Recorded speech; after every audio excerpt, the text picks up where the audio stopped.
Your knees go first, not your eyes, not your voice. Your knees. The second the funeral home director reaches for the lid, and you realize this is the last time you will ever see that face. Somebody grabs your elbow before you hit the floor, and through the blur you hear your own voice, say a word you did not plan to say, and it sounds nothing like the composed goodbye you rehearsed in the car on the way here. You have been taught that this moment, the one where your body gives out before your mind can catch up, is the moment your faith fails. That shaking hands and a sob you cannot swallow mean weakness leaked out where strength should have stood guard. But that is not what the oldest believers understood, and it is not what Scripture teaches either. Grief was never meant to be hidden or performed. It was meant to be carried a very specific way, and almost nobody shows you how. Picture your aunt gripping the back of a folding chair because her legs will not hold her anymore. Picture your own hands, useless at your sides, not knowing whether to fold in prayer or wipe your face. Picture the exact second the funeral home director closes the lid for the final time, and the room goes so quiet you can hear someone 2 rows back trying not to cry out loud. And somewhere under all of that, a question rises that you are almost afraid to say out loud. Did I actually believe any of this before today, and is it still true, now that the casket is closed? Here is what most people never realize. That question is not a crisis, it is an invitation. And how you answer it in that room will shape your faith long after the flowers have died. So today, we are walking through 5 truths Scripture places directly beside the casket. Truths most believers walk straight past without noticing they were standing on holy ground. The last one is the quietest of the 5. It never feels spiritual in the moment. It usually feels like boredom or your phone buzzing or wondering what is for lunch. But it may be the exact thing deciding whether that funeral changes you or simply passes through you. The first truth lands the second the casket lid closes and something in your chest tries to convince you this is it, the last word, the final silence. Modern grief tells you to find closure and shut the chapter for good. But closure was never a biblical idea. Scripture never calls death an ending, it calls it a curtain. Philippians 1:21. For to me, to live is Christ, and to die is gain. Gain, not loss.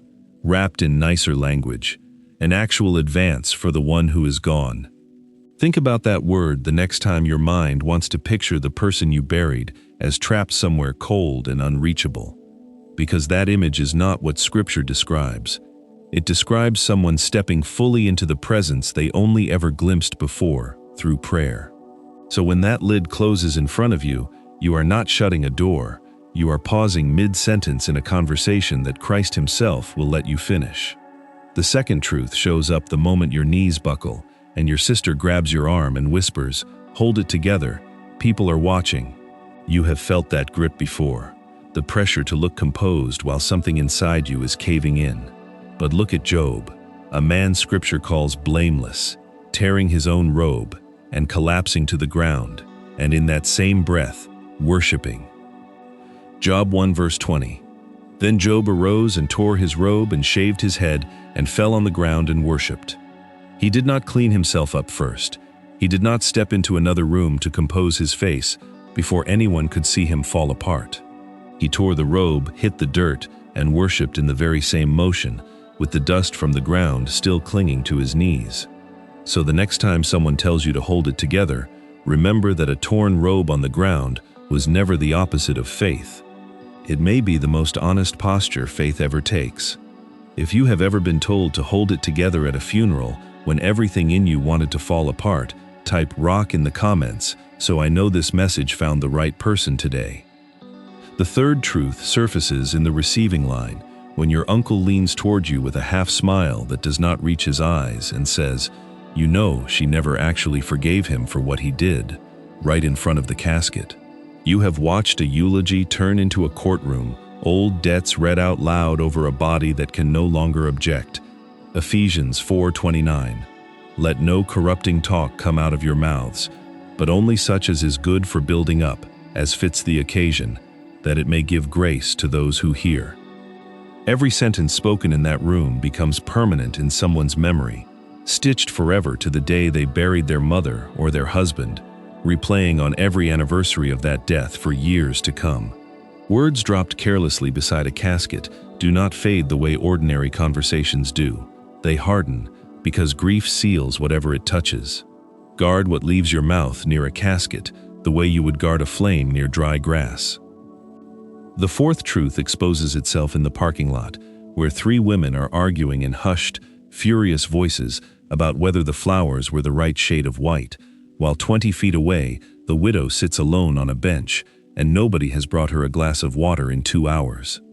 1 John 3:17. But if anyone has the world's goods and sees his brother in need, yet closes his heart against him, how does God's love abide in him?